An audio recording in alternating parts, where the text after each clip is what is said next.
Você já parou para pensar como seria entender a Bíblia de verdade, capítulo por capítulo? Olha, uma transformação profunda pode acontecer, viu? Revelando tesouros escondidos em cada palavra. Não pule esse conteúdo, não. A jornada começa agora. Leia a descrição para não perder nada. Olá, que a paz esteja com todos. Eu sou o Eduardo Mendes. E eu sou Laura Mendes. Sejam muito bem-vindos ao 8 Bits de Informação Útil. É uma alegria ter a companhia de vocês. Se estiverem nos ouvindo pelo Spotify, aproveitem e já sigam a gente. Procurem por 8 Bits de Informação Útil. Ou pelo nosso outro nome lá, 8 Bits de Palavras Transformadoras, né? Facinho de achar. Isso. E quem preferir assistir, pode se inscrever no nosso canal do YouTube.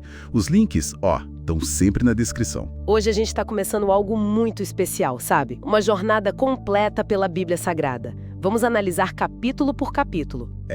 Nosso objetivo é fazer isso com uma linguagem assim, mais acessível, né? Trazendo reflexões profundas, claro, mas buscando também a aplicação prática para a nossa vida hoje. Queremos desvendar juntos as riquezas da Palavra de Deus. Então, convidamos a dar uma olhadinha na descrição deste episódio. Lá, colocamos os destaques, os pontos principais que vamos conversar.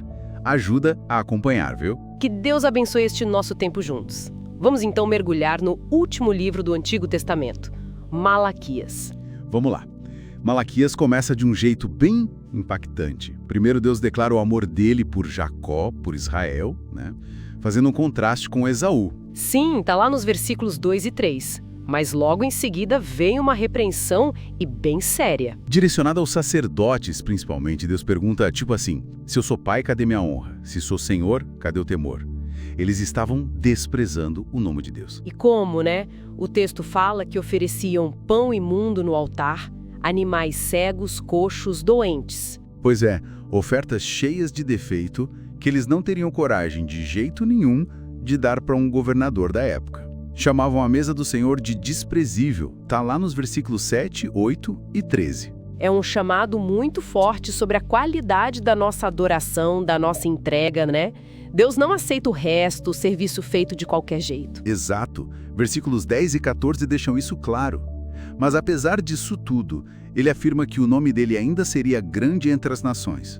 É o versículo 11. E essa repreensão continua firme no capítulo 2, né? Ainda falando com os sacerdotes. Continua assim. Deus ameaça com maldição porque eles não davam honra ao nome dele. Se desviaram do caminho, corromperam a aliança de Levi. Está nos versículos 1 a 3 e no 8. E Deus lembra como deveria ser, né? A lei da verdade na boca do sacerdote, guardando o conhecimento, andando em paz, em retidão. E isso, versículos 5 a 7. Mas eles fizeram o contrário, até com parcialidade na lei, viu? Versículo 9 fala disso. E o capítulo não para aí, aborda também a infidelidade dentro do próprio povo. Judá profanou o santuário. Como? Se casando com mulheres estrangeiras de outros deuses, versículo 11. E agindo com deslealdade contra a esposa da mocidade, a companheira da aliança matrimonial, versículo 14. Aí vem aquela afirmação bem forte no versículo 16.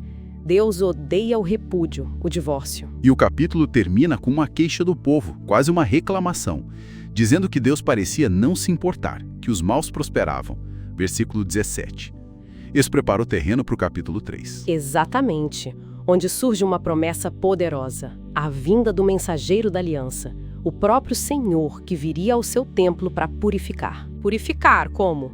Os versículos 1 a 3 falam de fogo, de sabão, imagens fortes, né? Para refinar os filhos de Levi. E ele viria também para juízo.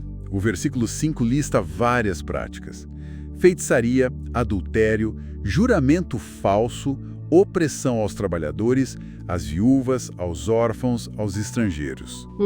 E aí Deus se declara imutável, no versículo 6, e chama o povo ao arrependimento. Tornai-vos para mim, e eu me tornarei para vós, versículo 7. É nesse contexto que entra a famosa passagem sobre dízimos e ofertas. A pergunta é direta: roubará o homem a Deus? Versículo 8. Forte, né? Ele acusa o povo de roubá-lo nos dízimos e ofertas, e que isso trazia maldição. Mas aí vem um convite, quase um desafio, sabe? Trazer todos os dízimos à casa do tesouro. E a promessa é incrível: abrir as janelas do céu e derramar bênçãos sem medida. Versículos 10 a 12. É um teste de fé. E o capítulo faz um contraste, né? Entre a fala dura daqueles que achavam inútil servir a Deus. Isso, versículos 13 a 15. Isso. E aqueles que o temiam. Para esses, um memorial seria escrito. Deus os chama de suas joias. Versículos 16 a 18. Exato. E essa diferença fica ainda mais clara no capítulo 4, o último. Descreve o dia do Senhor. Como um fogo, né? Que consumiria os soberbos, os ímpios, como se fossem palha. Versículo 1. Isso. Mas olha que lindo. Para os que temem o nome do Senhor, a promessa é outra.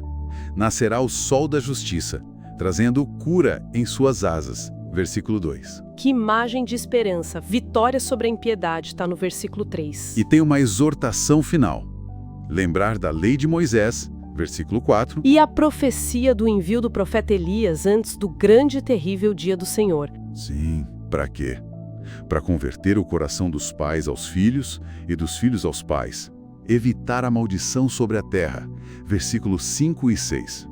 É uma ponte clara para o Novo Testamento, né? Preparando o caminho. Nossa, que mensagem intensa para fechar o Antigo Testamento. Fica a reflexão, né? Como essas palavras sobre honrar a Deus com o nosso melhor, sobre ser fiel nas alianças, sobre temer a Deus, como isso ressoa na gente hoje. Pois é, Malaquias apontava para a vinda do mensageiro. Nós vivemos depois dessa vinda. Como isso muda a nossa resposta a esse chamado por integridade, por adoração verdadeira?